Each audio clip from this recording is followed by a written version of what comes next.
Volví de viaje y mi coche había desaparecido del garaje. Mi nuera estaba ahí, sonriendo, diciendo que lo vendieron porque yo ni lo usaba. La miré a los ojos y respondí con una calma que ni yo sabía que tenía. Genial, así sobrará espacio cuando la saque a ustedes de mi casa. Su sonrisa se congeló. No tenía idea de lo que estaba por venir. Pero antes de continuar, asegúrate de ya estar suscrito al canal y escribe en los comentarios. ¿Desde dónde estás viendo este video? Nos encanta saber hasta dónde están llegando nuestras historias. Yo había pasado 3 días en casa de mi hermana Claudia, en Querétaro. 3 días tratando de respirar un aire diferente, lejos de esa constante sensación de ser vigilada, juzgada, tolerada en mi propia casa. Cuando el autobús me dejó en la terminal y tomé un taxi a casa, sentí ese alivio extraño de quien vuelve al lugar donde construyó toda una vida. Ahí había criado a mi hijo Javier. Ahí mi esposo Ricardo me abrazó por última vez antes de que el infarto se lo llevara, hace 2 años. Cuando el taxi se detuvo frente al portón, algo se apretó en mi pecho. No sé cómo explicarlo bien. Era una mala sensación, de esas que uno siente pero intenta ignorar. Pagué la carrera, arrastré mi maleta hasta el portón y cuando empujé la reja, fue ahí que lo vi. O mejor dicho, fue ahí que no lo vi. El garaje estaba vacío. Mi Corsa gris, compañero de 15 años, el último regalo que Ricardo me dio antes de partir, había desaparecido. Me quedé ahí parada, con la maleta en la mano, sintiendo el sol de marzo quemándome la nuca, pero incapaz de moverme. Ese coche no era solo un coche. Era mi independencia. Eran las idas al mercado, las visitas a las amigas, la sensación de poder ir y venir sin depender de nadie. Y fue cuando la escuché. Esa risa aguda que en los últimos meses había aprendido a reconocer como el sonido de algo malo a punto de suceder. Brenda salió de dentro de la casa secándose las manos en un paño de cocina. Mi paño de cocina. Mi cocina. Usaba una blusa nueva, de esas que cuestan lo que yo gasto en el mercado en un mes entero. El cabello recién cepillado, las uñas pintadas de rojo, sonriendo. «Suegra, qué bien que ya llegó», dijo con esa voz que usaba cuando quería parecer inocente. Queríamos contárselo personalmente, pero se adelantó. No dije nada, solo la miré esperando, porque en el fondo, yo ya lo sabía. Vendimos su coche, lo soltó así, como quien anuncia que compró pan. Es que usted ya ni lo usa, suegra. Ahí se queda juntando polvo, gastando en impuestos. Y Javier y yo necesitábamos el dinero para unas cosas, ya sabe cómo es. Así que ayer mismo lo vendimos. El mundo se detuvo. No fue dramático. No hubo música de fondo ni cámara lenta. Fue peor. Fue ese silencio donde todo se rompe por dentro, pero por fuera tú sigues de pie. Porque así nos enseñaron, ¿no es así? A aguantar, a tragar, a sonreír incluso cuando están destrozando tu alma. Brenda siguió hablando. Sobre cómo consiguieron 12,000 pesos, que era un buen precio para un coche viejo como ese, que ellos necesitaban pagar unas deudas. Pero yo ya no la estaba escuchando. Estaba mirando a través de ella, hacia el garaje vacío, hacia el espacio donde cada mañana yo acariciaba el volante antes de encenderlo y le susurraba a Ricardo: «Un día más, amor. Un día más sin ti, pero con lo que me dejaste». Ese coche olía a él. A su colonia, a su forma de ajustar el retrovisor, a sus manos en el volante cuando me enseñó a conducir a los 48 años, porque él decía que una mujer no podía depender de nadie para ir y venir por la vida. Y esta mujer, esta intrusa vestida con ropa cara comprada con dinero que ella no ganó, me había quitado eso, sin preguntarme, sin siquiera tener la decencia de avisarme. Sentí que algo me subía por la garganta. No era llanto, era algo más antiguo, más peligroso. Era ese fuego que las mujeres guardamos por años, esperando el momento justo para quemar. Brenda dejó de hablar cuando vio mi cara. La sonrisa tembló un poco. Tal vez se dio cuenta de que había cruzado una línea invisible. «¿Suegra?». Preguntó sin esa vocecita dulce. ¿Se siente bien? La miré directamente a los ojos, de esa manera que solo la mujer que parió, que enterró a sus muertos, que sobrevivió a traiciones, logra mirar. Esa mirada que no necesita gritos porque es más afilada que cualquier cuchillo. «Qué bueno que vendieron el coche, Brenda», dije. Mi voz salió tranquila, demasiado baja. Así sobra espacio para cuando la saque a ustedes de mi casa. Vi la sonrisa congelarse en su rostro. Vi los ojos desorbitarse, procesando lo que acababa de escuchar. El paño se le resbaló de las manos. «¿Cómo dice?», preguntó. «Me escuchaste». Tomé mi maleta y caminé hacia la puerta. «Ahora con permiso, necesito descansar». En mi casa. Pasé junto a ella. El olor de su perfume caro me dio náuseas. Entré a la sala y lo primero que vi fue a Javier, mi hijo, mi único hijo, sentado en el sillón que su padre y yo compramos cuando nos casamos. Sus ojos estaban rojos. No me miró cuando entré, y fue ahí que lo supe. Lo supe con esa certeza que solo el dolor de madre da. Él lo sabía. Él había permitido que sucediera. Él eligió, y no me eligió a mí. Subí a mi habitación sin decir nada más. Cerré la puerta. Me senté en el borde de mi cama, esa cama donde dormí con Ricardo por 32 años, y dejé que el silencio me envolviera. Todavía no había llorado, porque llorar era aceptar la derrota. Y algo me decía que esta historia apenas estaba comenzando. Algo me decía que no sabían con quién se habían metido. Porque la mujer que amaba en silencio, aquella que cocinaba sin quejarse, aquella que sonreía incluso cuando le dolía, esa mujer acababa de morir en ese garaje vacío. Y la que quedó, la que sobrevivió, estaba lista para la guerra. Para entender cómo llegué a ese momento, parada frente a un garaje vacío mirando a mi nuera como si fuera una extraña, necesito retroceder 2 años. Al día en que abrí mi puerta creyendo que estaba siendo una buena madre, sin saber que estaba firmando mi propia sentencia. Hacía solo 6 meses que había enterrado a Ricardo. 6 meses viviendo en una casa que de repente parecía del tamaño de un estadio vacío. Cada habitación guardaba su voz, cada rincón olía a su ausencia. Me despertaba a las 5 de la mañana, no porque tuviera algo que hacer, sino porque la cama sin él era un constante recordatorio de todo lo que había perdido. Javier venía a visitarme los domingos. Traía pan de queso de la panadería que me gustaba, se sentaba a tomar café conmigo, preguntaba cómo estaba, y yo mentía. Decía que estaba bien, que estaba tranquila, que estaba aprendiendo a vivir sola. Porque eso es lo que hace una madre, ¿no es así? Mentimos para que nuestros hijos no carguen con nuestro dolor. Aquel domingo de septiembre llegó diferente. Trajo a una mujer del brazo. Brenda. La primera vez que la vi, me pareció bonita. Tenía ese tipo de belleza que ves en una revista. Piel clara, cabello largo y brillante, sonrisa perfecta. Usaba un vestido ajustado que demostraba que se cuidaba, que iba al gimnasio, que sabía llamar la atención. Me abrazó con un perfume tan fuerte que me dejó medio aturdida. «Suegra, qué placer conocerla por fin. Javier habla mucho de usted». «Suegra», de entrada, como si ya fuéramos familia, como si con esa palabrita cariñosa pudiera saltarse todas las etapas de la confianza.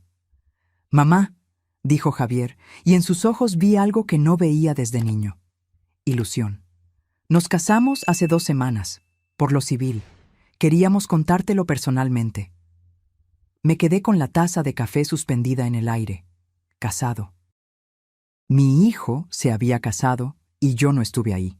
No hubo invitación, no hubo vestido de novia, no hubo ese momento en que la madre del novio abraza al hijo y le dice: «Sé feliz, hijo mío». Pero me lo tragué. Sonreí. Los abracé a los dos. «Felicidades». Brenda soltó esa risita de cascabel que después yo aprendería a odiar. «Fue todo tan rápido, suegra. Nos conocimos, nos enamoramos y dijimos, ¿por qué esperar? La vida es corta, hay que vivirla, ¿verdad?». Tenía razón en la última parte. La vida es corta. Ricardo me lo demostró cuando se fue sin avisar, sin darme tiempo de prepararme para un mundo sin él. Nos sentamos a comer. Brenda hablaba todo el tiempo, sobre su trabajo en una tienda de ropa en el centro comercial, lo difícil que era conseguir un apartamento porque todo estaba demasiado caro, lo mucho que quería empezar una familia con Javier. Y entonces lo soltó. Suegra, queríamos pedirle un gran favor. Se inclinó hacia mí, poniendo su mano sobre la mía. ¿Nos permite quedarnos aquí unos 2 meses? Solo mientras buscamos. Es que con el salario de Javier y el mío, apenas nos da para pagar el depósito de un alquiler. Si ahorramos estos 2 meses, lo logramos. Miré a Javier. Él no me miró. Sus ojos estaban fijos en el plato, moviendo el arroz de un lado a otro con el tenedor. 2 meses. 60 días. Compañía en esa casa que me engullía viva cada noche. La voz de mi hijo en el pasillo de nuevo. Tal vez hasta nietos pronto. Una razón para despertarme con ganas. Claro, hijo, esta es tu casa. Siempre lo ha sido. Brenda me abrazó con tanta fuerza que casi me tira de la silla. ¡Ay, suegra! No sabe cómo se lo agradecemos. Le prometo que ni notará que estamos aquí. Somos limpios, organizados, silenciosos. 2 meses, dijo. 2 meses se convirtieron en 4 cuando Brenda dijo que el apartamento que iban a alquilar se lo habían dado a otra persona. Mala suerte, suegra, pero aparecerá otro. 4 se convirtieron en 6 cuando Javier perdió el empleo en la distribuidora. Es temporal, mamá. Ya estoy enviando currículums. Solo necesito un poco más de tiempo.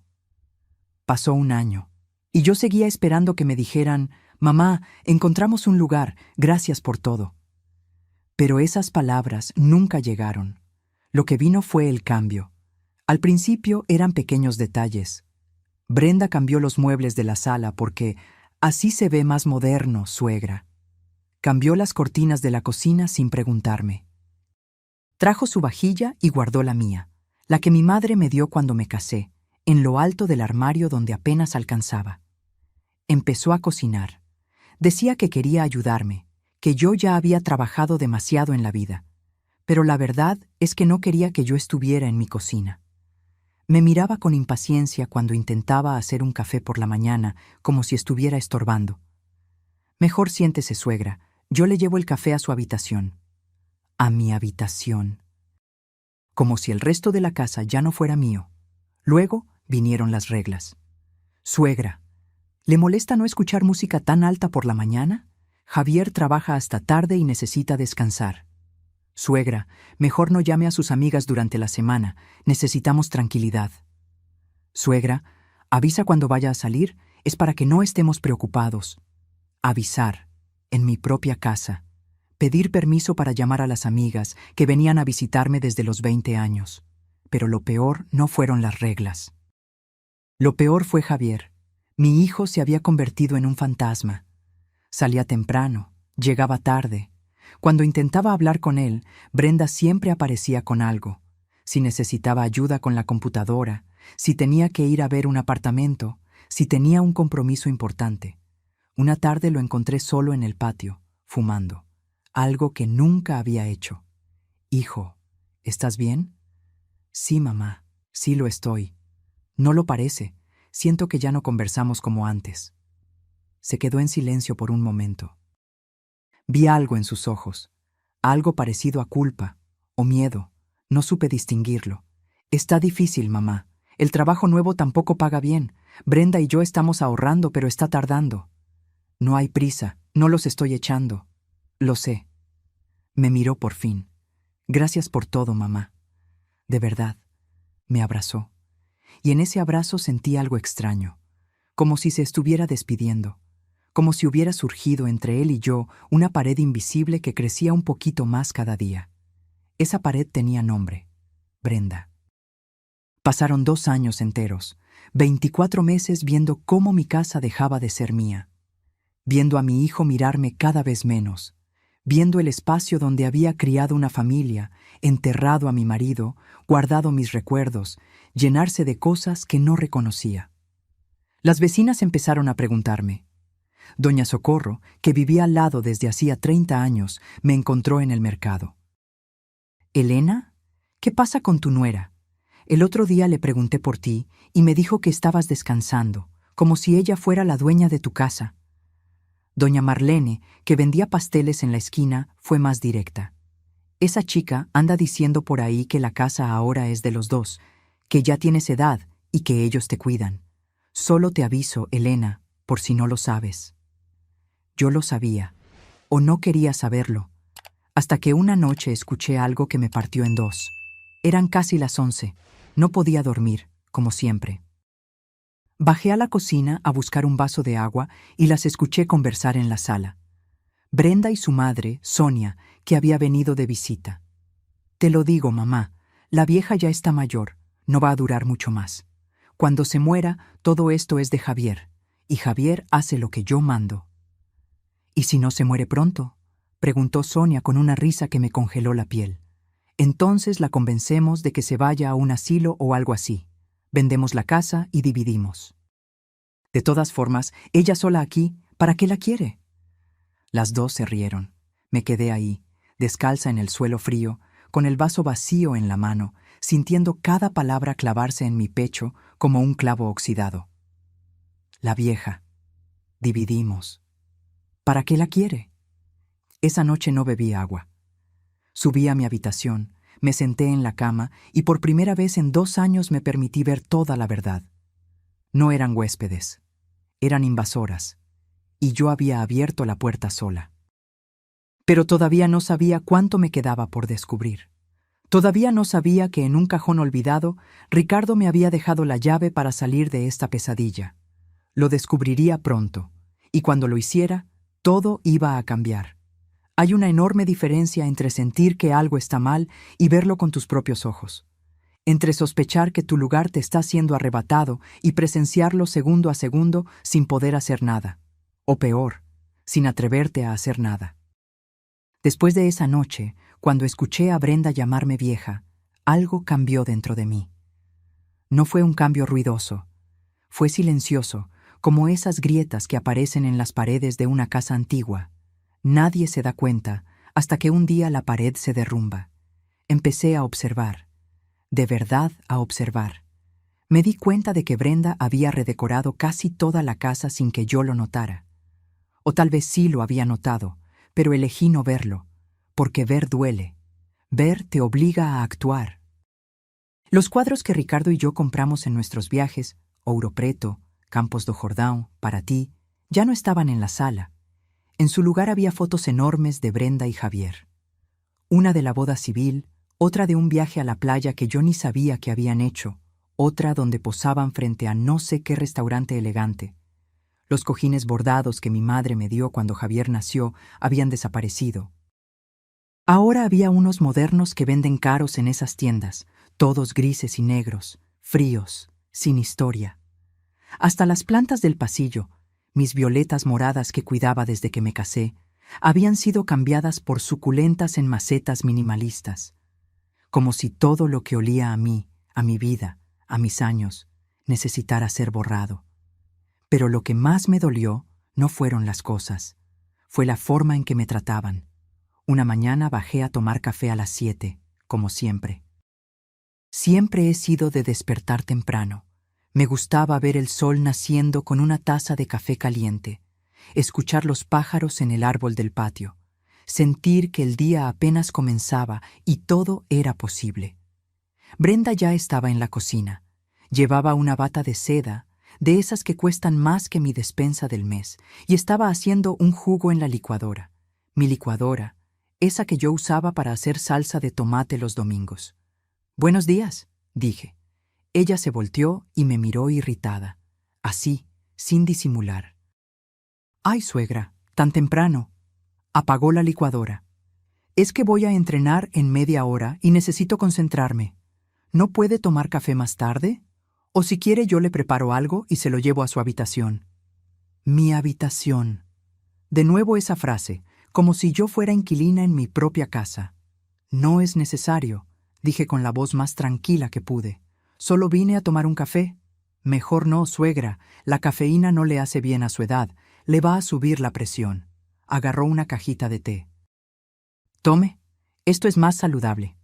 Y yo lo tomé, como una tonta.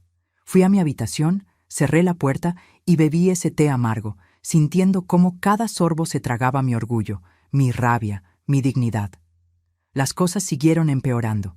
Mis amigas, Hortensia, Concepción, doña Silvia, me visitaban desde hacía 30 años. Todos los jueves nos reuníamos para jugar a las cartas, tomar café, chismear un poquito. Era mi ritual, mi momento de sentirme yo misma de nuevo. Un jueves ellas llegaron, como siempre. Tocaron el timbre. Corrí a abrir, animada de verlas. Pero Brenda se adelantó. «¿Sí?», dijo con una sonrisa forzada. «Vinimos a ver a Elena», dijo Hortensia, que nunca se dejó intimidar por nadie. «Ay, qué pena, mi suegra no se siente bien, está descansando, mejor otro día», y cerró la puerta. Yo estaba ahí parada en el pasillo, perfectamente bien, escuchando a mi nuera mentir en mi cara, viendo a mis amigas irse confundidas, tal vez pensando que yo ya no quería verlas.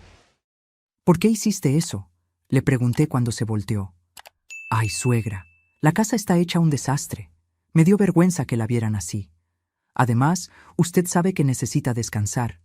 A su edad, tanta agitación no es buena». «Esas son mis amigas, Brenda». «Lo sé, y por eso yo la cuido, suegra». Me tocó el hombro como si fuera una niña. «Confíe en mí». No dije nada más. Subí a mi habitación, y esa tarde, por primera vez en mucho tiempo, lloré. Lloré de rabia, de desamparo, de vergüenza de mí misma por haberme dejado acorralar así. Pero lo peor estaba por venir. Una tarde estaba en el patio regando las pocas plantas que me quedaban cuando escuché voces en la sala. Brenda estaba con alguien. Me asomé discretamente. Era Leonor, la vecina de enfrente. Una de esas mujeres a las que les gusta saber de todo y de todos. «¿Y doña Elena?», preguntó Leonor con ese tonito de curiosidad fingida. «Ay, mi suegra, pobrecita, está cada día más delicada». Brenda bajó la voz, pero no tanto como para que yo no pudiera escuchar. «Entre usted y yo, Leonor, está perdiendo la memoria. El otro día olvidó dónde dejó las llaves y luego me acusó de haberlas escondido. Imagínese». Mi sangre se congeló. «¿En serio?». Los ojos de Leonor se desorbitaron. «En serio, Javier y yo estamos muy preocupados. Por eso no la dejamos salir sola. Usted ve qué peligrosa está la calle, y ella tan distraída». «Pobrecita». Leonor meneó la cabeza con compasión. Brenda siguió hablando, diciendo que estaban pensando en llevarme al médico, que tal vez yo necesitara cuidados especiales, que era una bendición que ellos estuvieran ahí para cuidarme. Yo tenía 65 años, no 75. No era senil. No había perdido llave ninguna. Esa mentira fue completamente inventada por ella. Pero Leonor lo creyó. Y si Leonor lo creía, todo el vecindario iba a creerlo. Así es como funciona, ¿no es así? Repites una mentira varias veces y la gente empieza a verla como verdad. Me estaba pintando como una anciana incapaz, como una carga, como alguien que necesitaba ser salvado. Cuando en realidad la única que necesitaba ser salvada era yo, de ella. Esa noche, en la cena, Javier regresó del trabajo. Llegó cansado. Siempre llegaba cansado. Se sentó a la mesa sin decir nada. Brenda le sirvió la comida que yo había hecho, por cierto, pero ella se llevó el crédito. «Hijo», intenté hablar con él. «¿Puedo hablar contigo un rato?». «Ahora no, mamá. Estoy muy cansado. Es importante». Brenda interrumpió. «Javier, amor, ¿te acordaste de depositar para la gasolina? Es que se va a acabar y además hay que apagar la luz». «No me acordé. Es que se va a vencer y todavía tenemos que pagar la luz. Ay, no sé cómo vamos a hacer». Javier se frotó el rostro con las manos. Parecía derrotado, acabado. «Mira a ver si alcanza, Brenda. Mira a ver si alcanza». Yo los observaba desde mi lugar en la mesa. En esa mesa donde había celebrado cumpleaños de Javier, donde había comido con Ricardo todas las noches durante 32 años, donde lloré cuando mi madre murió y reí cuando Javier dijo su primera palabra. Y ahora me sentía como una extraña, como alguien que sobraba. Yo pago el gas y la luz, dije. Siempre los he pagado. Brenda me miró con esa sonrisa condescendiente. Sí, suegra, pero es mucho gasto solo para usted. Mejor que nosotros la ayudemos. Ya es bastante con que nos deje vivir aquí. Que nos deje vivir aquí, como si me estuvieran haciendo un favor, como si esta casa no fuera mía, como si yo fuera la que debía estar agradecida porque ellos estuvieran ocupando mi espacio, comiendo mi comida, respirando mi aire. Javier no dijo nada, solo siguió comiendo cabizbajo. Y fue ahí que entendí una cosa terrible. Mi hijo me abandonó sin irse de casa. Estaba ahí frente a mí, pero su cabeza, su corazón, sus decisiones ya no me incluían en nada. Brenda había conseguido lo que quería. Lo había alejado de mí sin que él se diera cuenta. O tal vez sí se dio cuenta, pero no le importó. Esa noche no pude dormir. Me quedé despierta hasta las 3 de la mañana mirando el techo, sintiendo cómo las paredes de mi habitación se cerraban sobre mí. Pensé en Ricardo, en lo que diría si me viera así. Él siempre fue un hombre fuerte, un hombre que no se dejaba, que defendía lo que era suyo, que me defendía. Elena, me decía, eres más fuerte de lo que crees. No dejes que nadie te haga sentir pequeña. Pero yo me sentía pequeña, invisible, borrada. Había llegado al punto más bajo. Ese lugar donde una mujer se pregunta si vale la pena seguir luchando o si es mejor rendirse. Dejar que se queden con todo. Quedarme pequeña. Desaparecer. Pero algo, una vocecita enterrada muy en el fondo, me susurró que ese no podía ser el final de mi historia, que tenía que haber otra salida. Y la había. Estaba guardada en un cajón que no se abría hacía 2 años, en una carta escrita con la letra temblorosa de un hombre que me amó hasta su último suspiro. Solo necesitaba encontrarla. Hay noches en que el insomnio no es tu enemigo, es tu aliado. Te obliga a enfrentar lo que has estado evitando durante días. Te pone delante de las decisiones que postergaste. Te empuja hacia los rincones oscuros donde guardaste las cosas que dolían demasiado para mirarlas. Esa noche fue una de esas. Eran las 4 de la mañana. La casa estaba en silencio. Ese silencio espeso que solo existe cuando todo el mundo duerme, menos tú. Salí de la cama sin encender la luz. No quería despertar a nadie.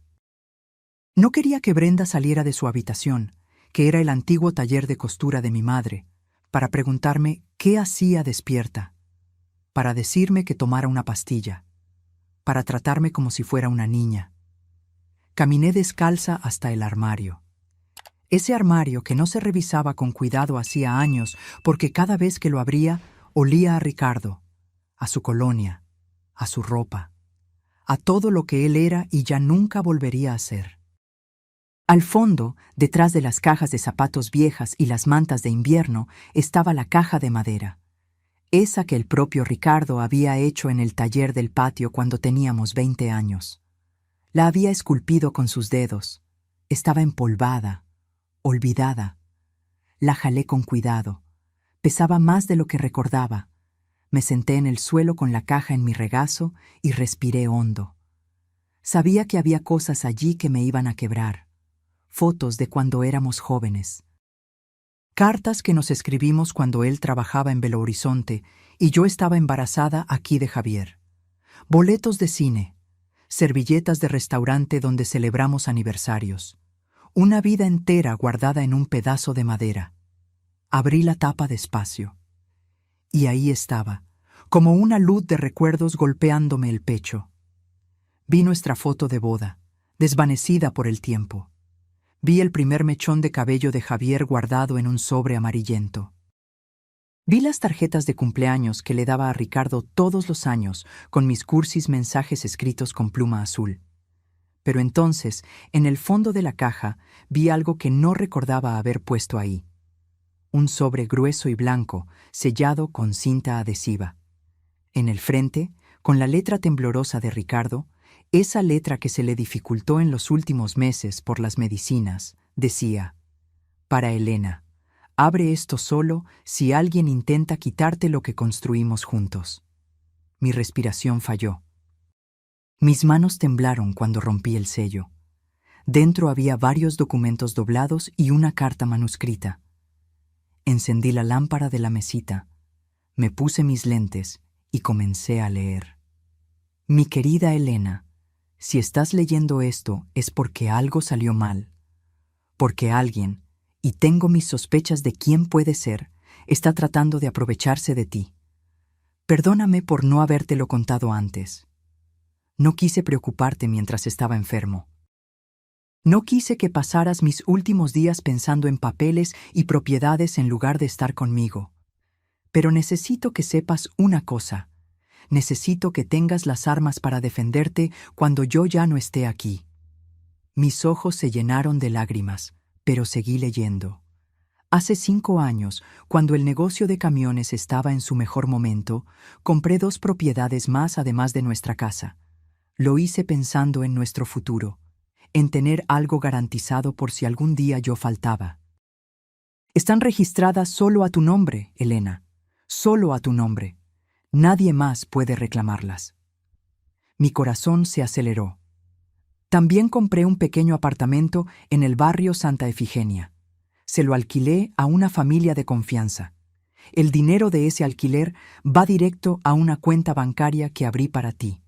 El número está en los documentos que adjunté. Cada mes entran 2.500 pesos. No es mucho, pero es tuyo. Es tu libertad. 2.500 pesos al mes. Yo no sabía nada de esto. Javier no sabe nada de esto. Perdóname por ocultártelo, pero vi algo en él que me perturbó. Vi que a veces es débil, que se deja llevar fácilmente por quien grita más fuerte o por quien promete cosas. Y temí que si él sabía de estas propiedades, alguien, su esposa, algún amigo, quien quiera que fuera, lo iba a convencer de quitártelas. Tragué saliva. Ricardo lo sabía. Incluso sin conocer a Brenda, él lo sabía.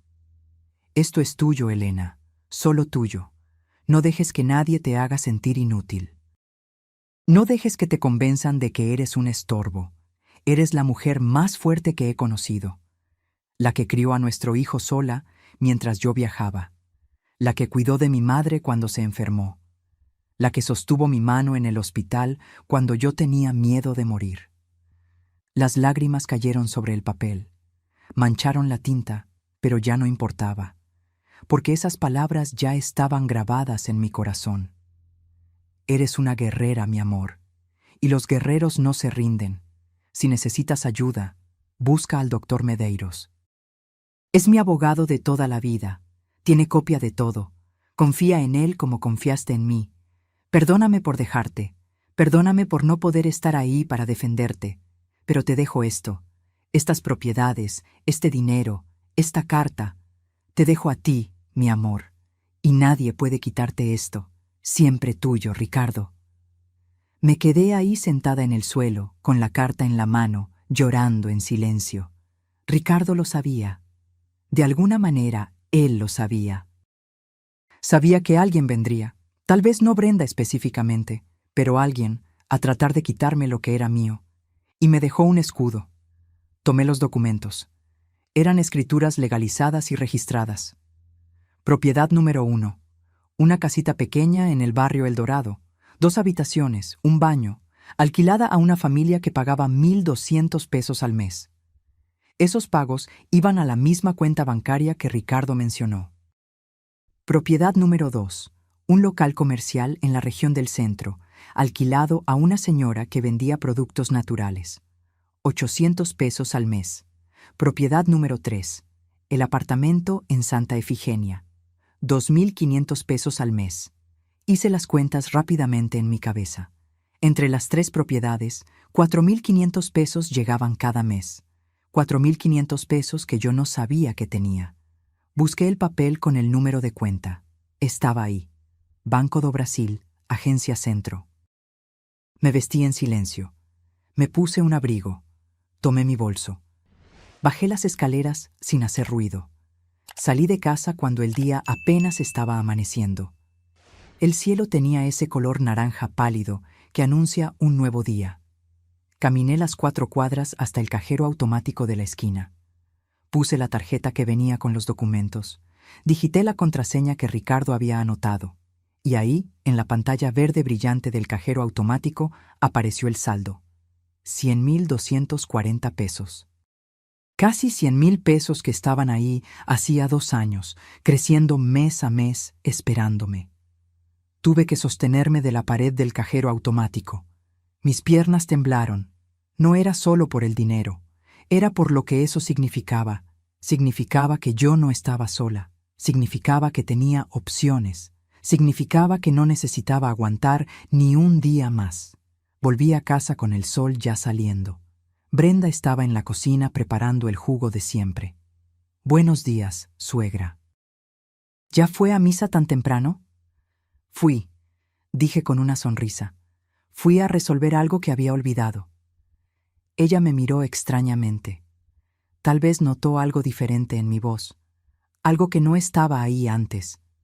Subí a mi habitación, guardé los documentos en un lugar seguro y agarré mi viejo celular, ese que yo casi no usaba porque Brenda decía que a mi edad no necesitaba tanto aparato. Busqué el número que Ricardo había dejado. «Doctor Medeiros, abogado». Marqué. El teléfono sonó 3 veces. «Hola, oficina del doctor Medeiros. Buenos días. Soy Elena Fonseca, viuda de Ricardo Fonseca». Hubo un silencio, después una voz cálida. «Doña Elena, por fin me llama. Su Ricardo me hizo prometer que la ayudaría si lo necesitaba. ¿Qué puedo hacer?» Respiré hondo. «Necesito que me ayude a defender lo que es mío, doctor, porque están tratando de quitármelo, y ya no voy a dejarlo». «Venga a mi oficina mañana a las 10», dijo el doctor Medeiros, «y traiga los documentos que su esposo le dejó». «Vamos a poner todo esto en orden», colgué, y por primera vez en 2 años sonreí de verdad. Brenda pensaba que yo era débil, pensaba que podía pisotearme a su antojo. Javier pensaba que yo iba a aguantar todo con tal de no perderlo, pero ninguno de los dos sabía lo que yo acababa de descubrir. Que Ricardo, incluso desde la tumba, seguía cuidando de mí. Que yo tenía más poder del que jamás imaginaron. Y que la guerra estaba a punto de comenzar. Esa mañana desayuné tranquila. Brenda me sirvió el té de siempre. Lo tomé sin quejarme. Sonreí. Asentí a todo lo que ella dijo. Porque las mejores batallas se ganan en silencio, cuando el enemigo piensa que ya ganó. Al día siguiente, fui a la oficina del doctor Medeiros. Era un lugar pequeño pero ordenado, con estantes llenos de códigos legales y olor a café fresco. El doctor Medeiros era un hombre de unos 60 años, cabello canoso, lentes gruesos y una expresión seria pero amable. Le conté todo, cada detalle. Desde el día que Brenda y Javier llegaron hasta la humillación del coche vendido. No omití nada. El abogado escuchó sin interrumpir, solo haciendo anotaciones en un cuaderno amarillo. Cuando terminé, se quitó los lentes y los limpió con un pañuelo. «Doña Elena, permítame ser directo. Legalmente, esta es su casa. Está solo a su nombre. Usted puede desalojarlos cuando quiera». «¿Es tan simple así?» «En teoría sí, pero con familia es complicado. Si se niegan a irse, tendríamos que seguir la vía legal, un proceso de desalojo. Lleva tiempo y es doloroso». «¿Cuánto tiempo?» «Entre 4 y 6 meses, tal vez más si ponen obstáculos». Moví la cabeza. «Yo no tengo 6 meses, doctor. Necesito que se vayan ahora, antes de que hagan algo peor». «¿Cómo qué?» «Como convencer a Javier de ponerme en un asilo, o declararme incapaz. Brenda es capaz de cualquier cosa». El doctor asintió. «Entonces necesitamos pruebas. Documente todo. Grabaciones, mensajes, testigos. Cualquier cosa que pruebe que la están manipulando o amenazando». Tomé mi celular.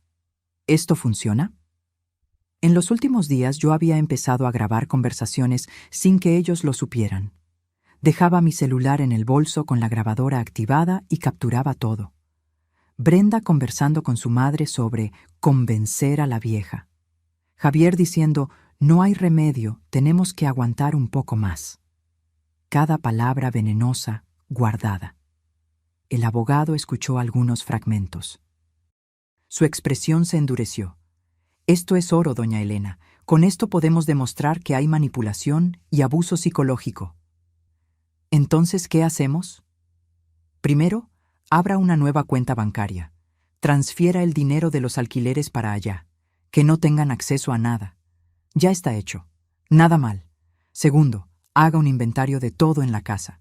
Muebles, documentos, objetos de valor. Tome fotos. Si las cosas desaparecen, tenemos prueba.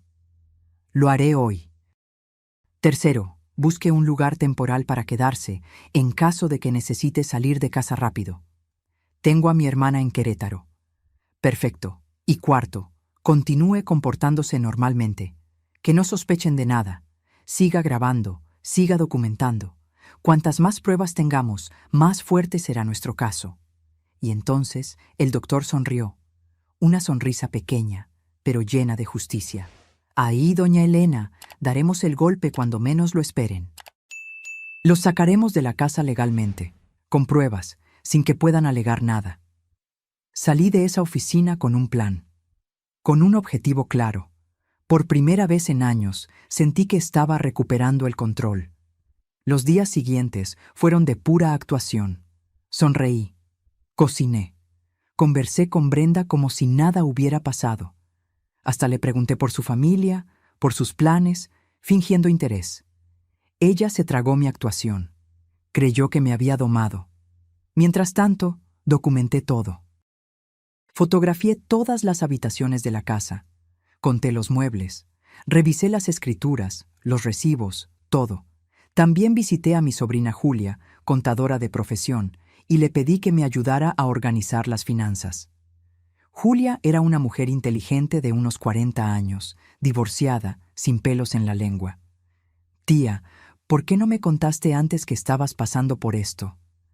Porque me daba vergüenza, hija, vergüenza de que mi propio hijo estuviera haciendo esto conmigo. Julia me abrazó. Tía, escúchame bien, Javier siempre fue débil. Desde niño se deja mandar, pero tú no. Tú eres de las bravas, y vamos a sacar a esa víbora de tu casa. Con su ayuda organicé todo. Sabía exactamente cuánto dinero tenía. Sabía que podía vivir tranquila con los alquileres de las propiedades. Que no necesitaba ni un peso de Javier ni de nadie más. También hice algo que nunca pensé que haría. Contraté a un investigador privado. Se llamaba Joaquín. Un hombre flaco y callado, de esos que pasan desapercibidos. Pagué 5,000 pesos para que siguiera a Brenda por una semana. Lo que él descubrió me congeló la sangre. Brenda no trabajaba en ninguna tienda. Eso era mentira. Lo que hacía era gastar. Gastar el dinero que a Javier le costaba un esfuerzo enorme ganar. Iba a spas, a salones de belleza, a restaurantes caros con sus amigas. Tomaba fotos para Instagram mostrando una vida que no era suya. Pero lo peor fue esto. Joaquín la grabó conversando con una amiga en un café, y en esa conversación Brenda dijo algo que me destruyó. La vieja ya casi cae. Javier ya está convencido de vender. Le dije que con ese dinero compramos un apartamento y que su madre tiene lo suficiente para ir a un asilo. Él lo creyó. Apenas vendamos, nos quedamos con todo y la abandonamos. 3 años aguantando, pero ya valió la pena. Se rió mientras planeaba destruirme. Cuando escuché esa grabación en la oficina del doctor Medeiros, no lloré. Ya no tenía lágrimas, solo quedó hielo. ¿Esto es suficiente?, pregunté. Más que suficiente. Con esto podemos demostrar fraude, manipulación y conspiración para despojar patrimonio. ¿Cuándo actuamos? Muy pronto, doña Elena, muy pronto. Pero necesito que haga una cosa más, dijo el doctor Medeiros. Reúna a todos, Javier, Brenda, su familia, en su casa. como una reunión familiar. Que piensen que usted va a firmar papeles o aceptar la venta. ¿Y luego? Luego los confrontamos con las pruebas, con testigos, sin escapatoria. Mi estómago se anudó. ¿Está seguro? Completamente. Es la única forma de que no distorsionen la historia después. Para que quede claro quién es quién. Asentí. Por 2 semanas más seguí con mi actuación. Incluso le dije a Brenda que estaba considerando la venta, que quería conversar con todos para llegar a un acuerdo. Ella estaba en las nubes. Casi saltó de alegría. Se lo contó a su familia. Lo organizaron todo. Hasta trajeron un contacto de inmobiliaria, un conocido de su padre, para evaluar la casa. Pobres tontos. No sabían que yo ya tenía mi propio equipo, mi propio plan, mi propia trampa lista para cerrarse. Y cuando cayeran, cuando vieran todo su castillo de mentiras desmoronarse, yo iba a estar ahí, firme, con la cabeza en alto, porque esta guerra ya no era solo para recuperar mi casa, era para recuperar mi dignidad. La noche del enfrentamiento estaba a punto de llegar, y lo que sucedería en esa sala cambiaría la vida de todos para siempre. Hay momentos en la vida en que todo converge hacia un único punto, donde todas las piezas que moviste en silencio finalmente encajan, donde el tablero de ajedrez muestra su verdadera forma y el jaque mate está a un paso. Ese día había llegado. Era sábado, 3 de la tarde. El sol entraba por las ventanas de mi sala, iluminando cada rincón. Yo había limpiado todo esa mañana. Quería que la casa estuviera impecable, no por ellos, sino porque lo que iba a suceder merecía un escenario digno. Brenda organizó todo, claro. Invitó a sus padres, a su hermano Carlos y a su tía Vera. Hasta trajo a un tal Óscar Méndez, el supuesto tasador de inmuebles, que era amigo de su padre, con su maletín y su calculadora, listos para hacer su teatrito. Yo también invité a mi gente. Mi hermana Claudia vino de Querétaro. Llegó temprano, me abrazó fuerte y me susurró al oído. Hoy se hace justicia, Elena. Hoy recuperas lo tuyo. También estaba el doctor Medeiros, sentado discretamente en una silla del comedor con su maletín de cuero gastado. Brenda lo vio entrar y me preguntó quién era. Un amigo de la familia, dije con una sonrisa. Quiero que esté presente para que todo quede claro. Ella no sospechó nada. Estaba demasiado animada contando el dinero que creía que iba a ganar. A las 3:15, todos estaban sentados en mi sala. El padre de Brenda, el señor Mauricio, en el sillón principal, con el vientre asomando entre la camisa. La madre, Sonia, a su lado, con esa cara amarga que nunca se iba. Carlos pegado al celular. Tía Vera comiendo mis galletas sin pedir permiso. Y Óscar Méndez, el falso tasador, acomodando papeles en la mesa de centro.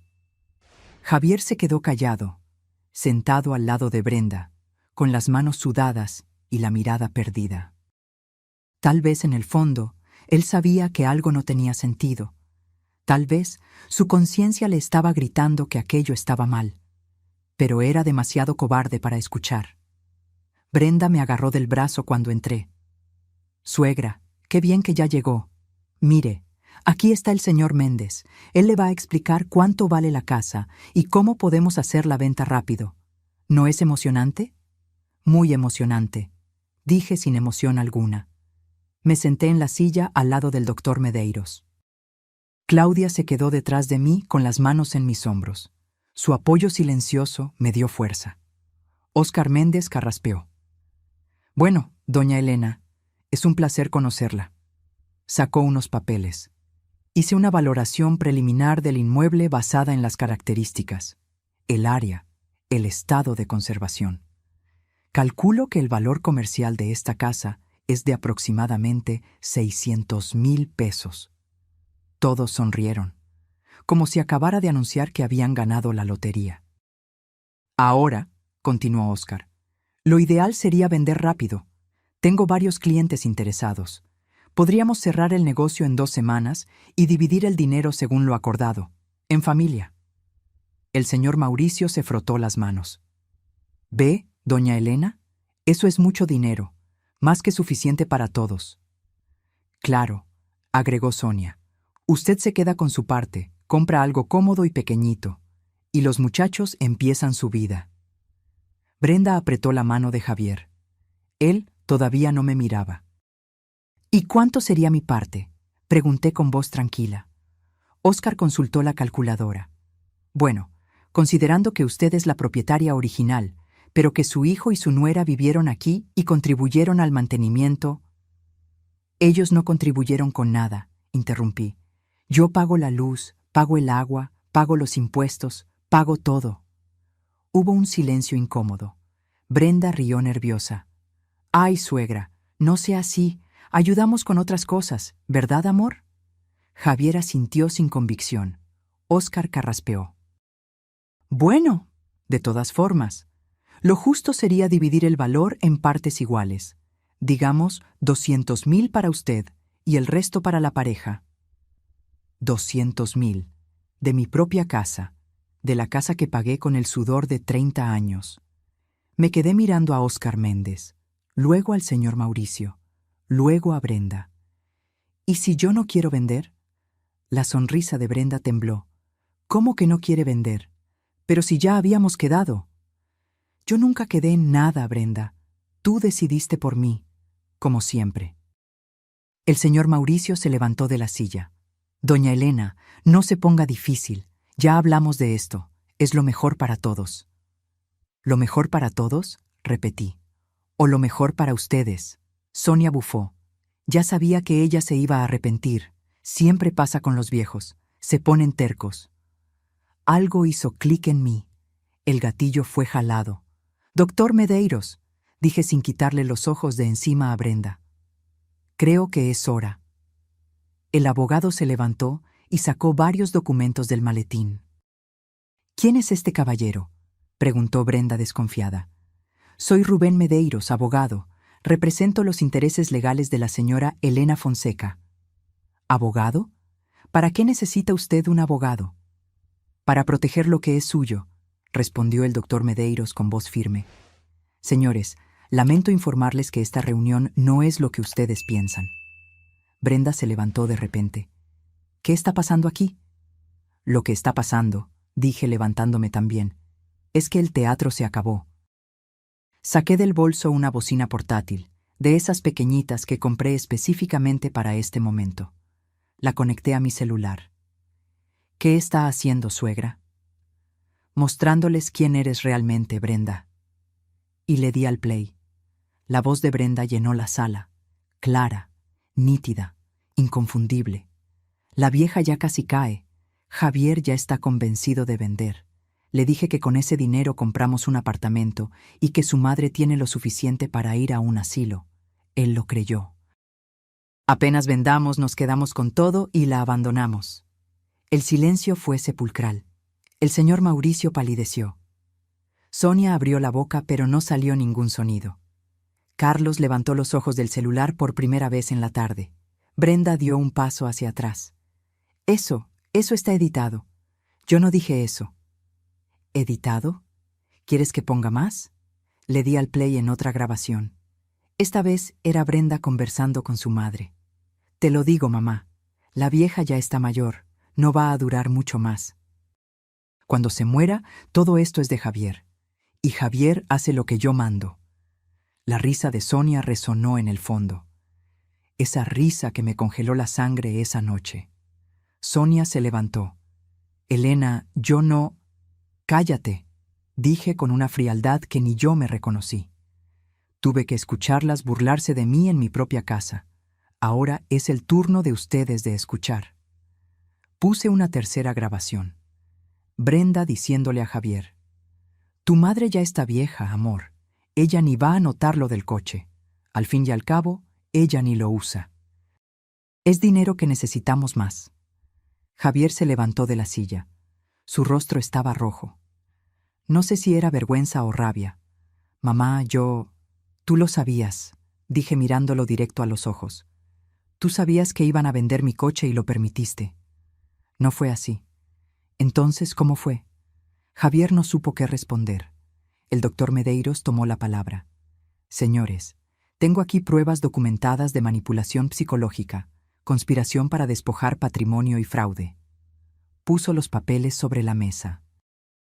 La señora Elena tiene todo el derecho legal de desalojarlos de esta propiedad. Y créanme, lo vamos a hacer. Brenda comenzó a llorar, pero no eran lágrimas de arrepentimiento, eran lágrimas de rabia, de odio, porque su plan había fallado. Usted nos tendió una trampa, gritó señalándome. Nos grabó sin permiso. Eso es ilegal.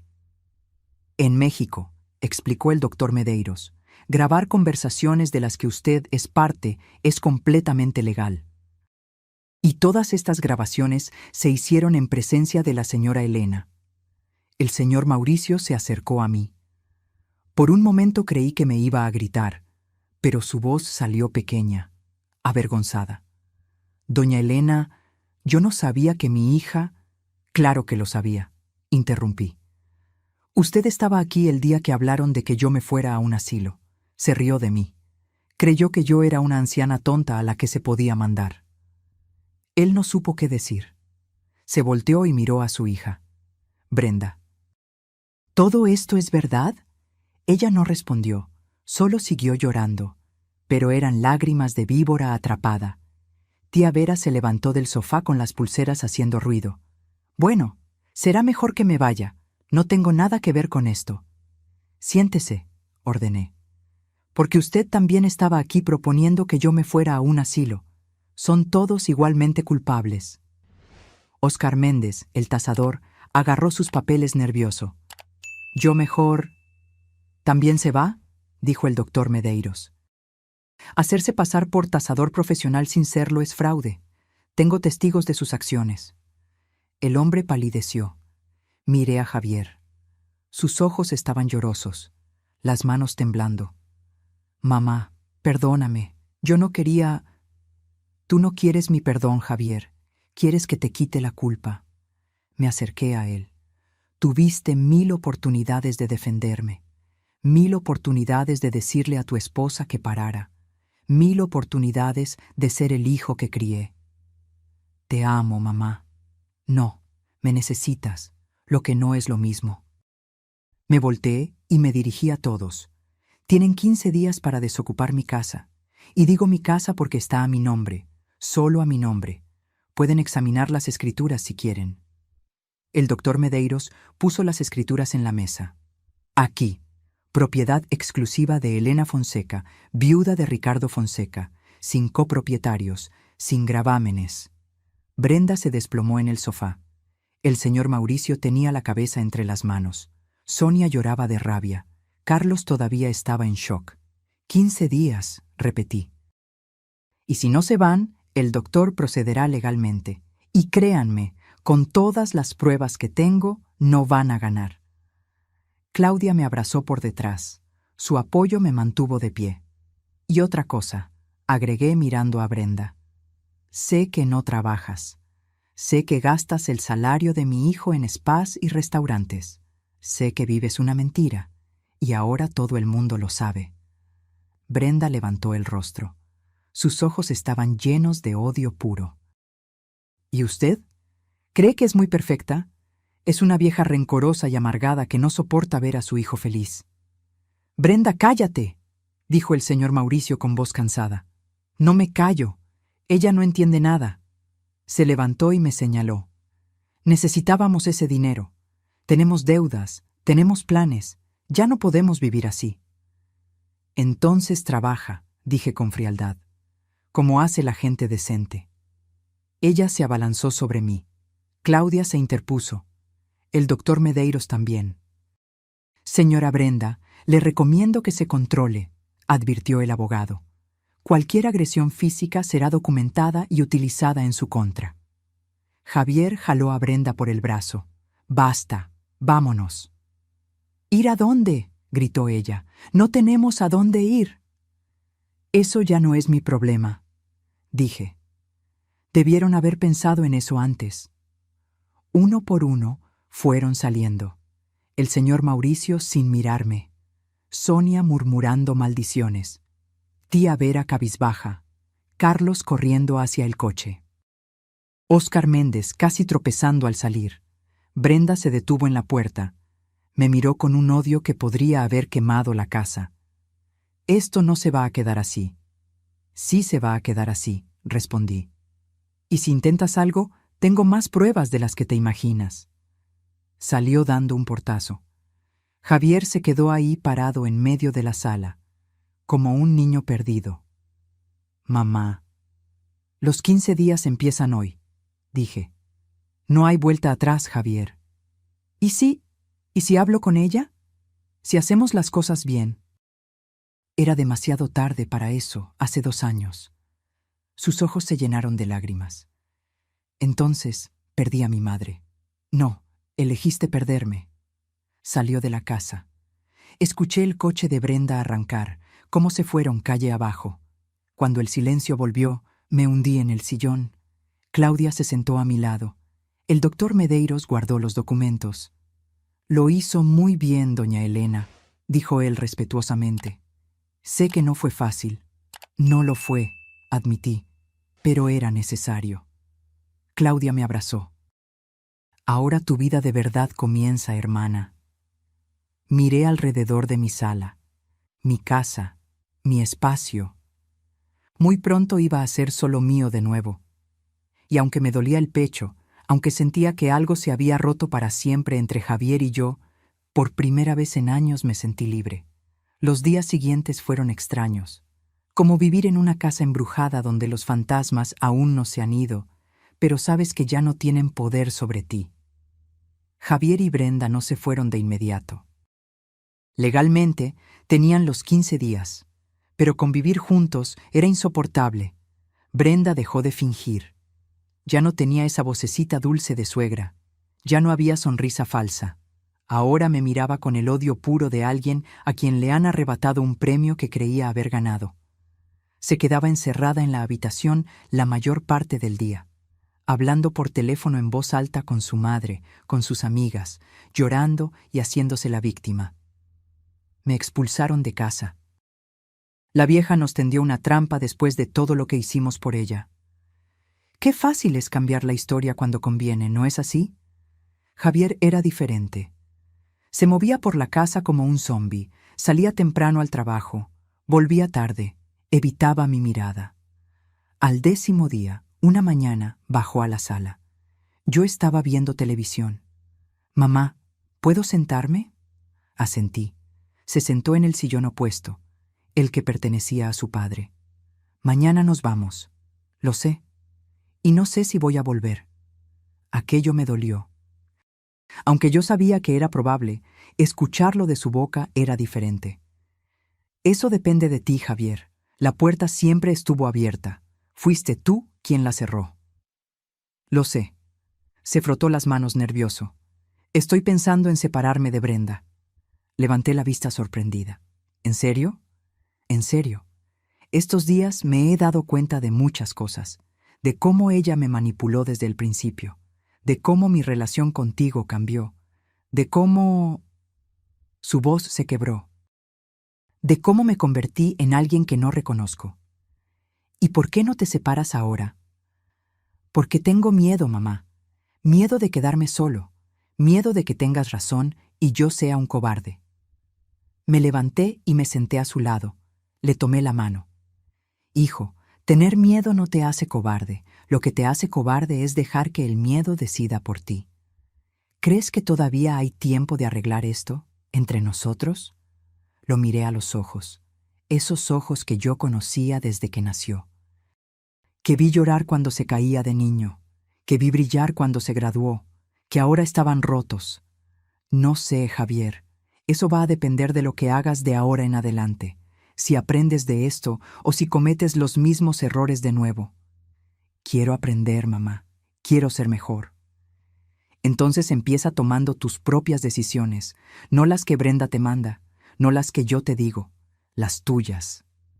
Nos abrazamos, y en ese abrazo sentí algo que no sentía hacía años. Esperanza, pequeña, frágil, pero ahí. Al día siguiente, a las 9 de la mañana, llegó un camión de mudanza.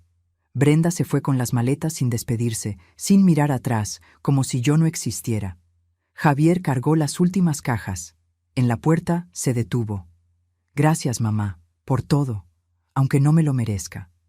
Cuídate, hijo. Él subió al camión. Brenda ya estaba dentro con los brazos cruzados y esa cara amarga que se estaba volviendo permanente. Partió.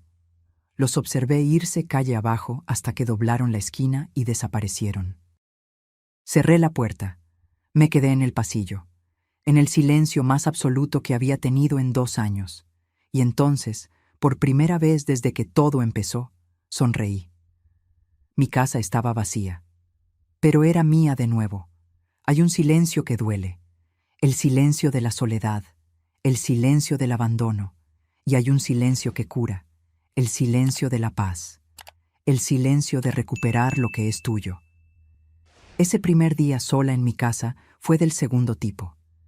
Me quedé en medio de la sala por no sé cuánto tiempo, solo respirando. Oliendo mi espacio sin el perfume barato de Brenda, sin el ruido de su risa falsa, sin la tensión de estar siempre alerta, siempre cuidándome, siempre midiendo mis palabras para no causar conflicto. Caminé por cada habitación despacio, como reconociendo territorio recuperado. Entré en la que había sido su habitación. Estaba un desastre. Ropa tirada, cajones abiertos, manchas en la pared donde pegaron pósters sin mi permiso. Olía a encierro y rabia contenida. Abrí las ventanas de par en par. Dejé que el aire y la luz entraran. Y empecé a limpiar. No contraté a nadie.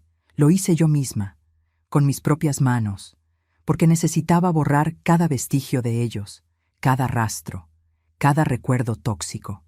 Lavé el suelo, lavé las paredes, cambié las sábanas de todas las camas, saqué los muebles que ellos trajeron, esas cosas modernas y frías que nunca combinaron con el alma de mi casa, y los dejé en la calle para quien quisiera llevárselos. Tardé 3 días en limpiar todo. 3 días en los que no atendí el teléfono, no hablé con nadie. Solo me dediqué a recuperar mi espacio. Al 4.º día, Claudia vino de Querétaro. «Ay, hermana, la casa está preciosa», dijo cuando entró. «Porque es mía de nuevo». Ella me ayudó a reorganizar los muebles. Sacamos del armario las cosas que Brenda había guardado en lo alto. Mi vajilla buena, los cuadros de Ricardo y míos, los cojines bordados de mi madre. Poco a poco la casa volvió a ser lo que era. Un hogar, no un campo de batalla. Una tarde, tomando café en la cocina, Claudia me preguntó: «¿Y ahora, Elena, qué vas a hacer?» «¿Cómo así?» «Con tu vida. Ya recuperaste la casa, ya te quitaste el peso de encima. ¿Pero qué viene después?» Me quedé pensando. Yo tenía 65 años. Estaba sana. Tenía el dinero de los alquileres, una casa pagada, libertad. «No sé», admití. «Hace tanto tiempo que no pienso en mí, que ya ni sé qué me gusta». Claudia sonrió. «Entonces es hora de que lo descubras». Y ella tenía razón. Empecé despacio. Primero volví a llamar a mis amigas, a Hortensia, a Concepción, a doña Silvia. Les expliqué todo lo que había pasado. Me abrazaron, me apoyaron, me dijeron lo que yo ya sabía, que había hecho lo correcto. Los jueves volvieron a ser sagrados. Baraja, café, chismecito sano, risas. Esas risas que vienen del alma cuando estás con personas que de verdad te aman. Después me animé a hacer algo que yo quería desde hacía años. Me inscribí en una clase de baile. Sí, baile. En el centro comunitario del barrio daban clases de forró los martes y jueves por la tarde. La primera vez que fui, estaba nerviosa. «¿Qué estoy haciendo aquí a mi edad?», pensé. Pero apenas empezó la música, ese forró sabroso, y la profesora me enseñó los pasos. Algo en mí despertó. Era libertad, era alegría, era sentir mi cuerpo moverse sin miedo a molestar a nadie. También retomé mi rutina de ir a misa los domingos. No porque fuera especialmente religiosa, sino porque me gustaba la paz de estar ahí. Nuestra Señora de Guadalupe siempre me acompañó en los momentos difíciles. Ahora iba a agradecer. 6 meses después de que se fueron, recibí una llamada. Era Javier. «Mamá, ¿podemos vernos?» Mi corazón dio un brinco. «¿Dónde estás?» «En un café cerca de ahí, el de la esquina. ¿Puedes venir?»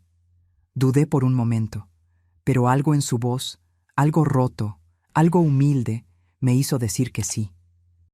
Cuando llegué al café, lo vi sentado en una mesa del fondo, solo, sin Brenda.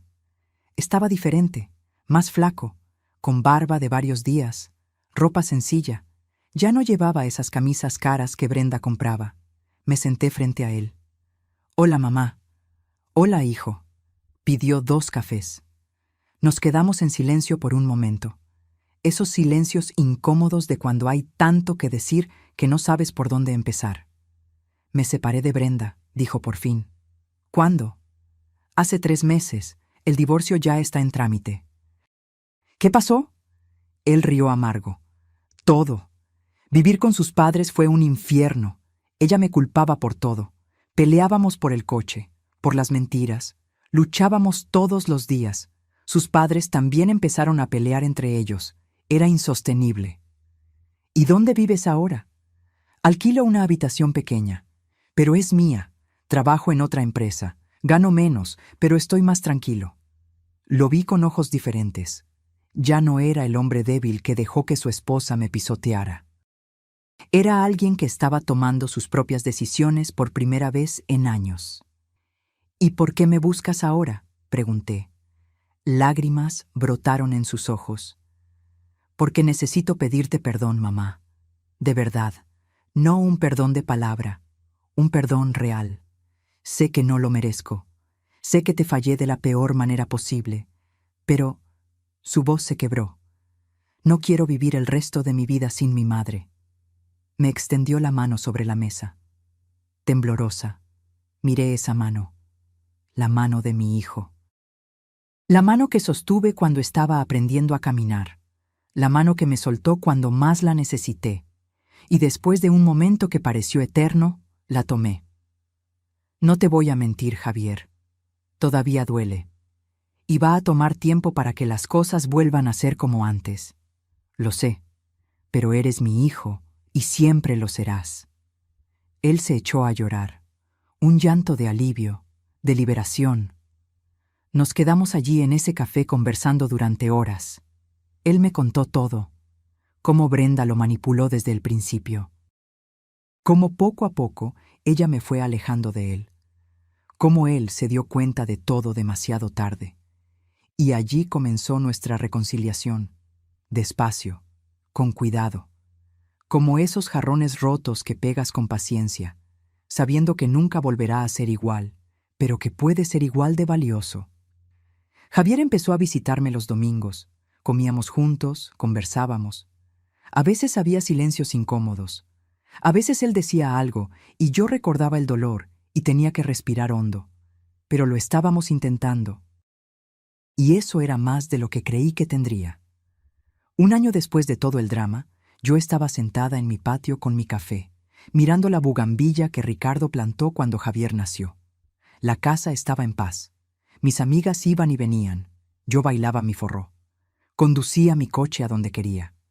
Vivía con el dinero de los alquileres sin pedirle nada a nadie.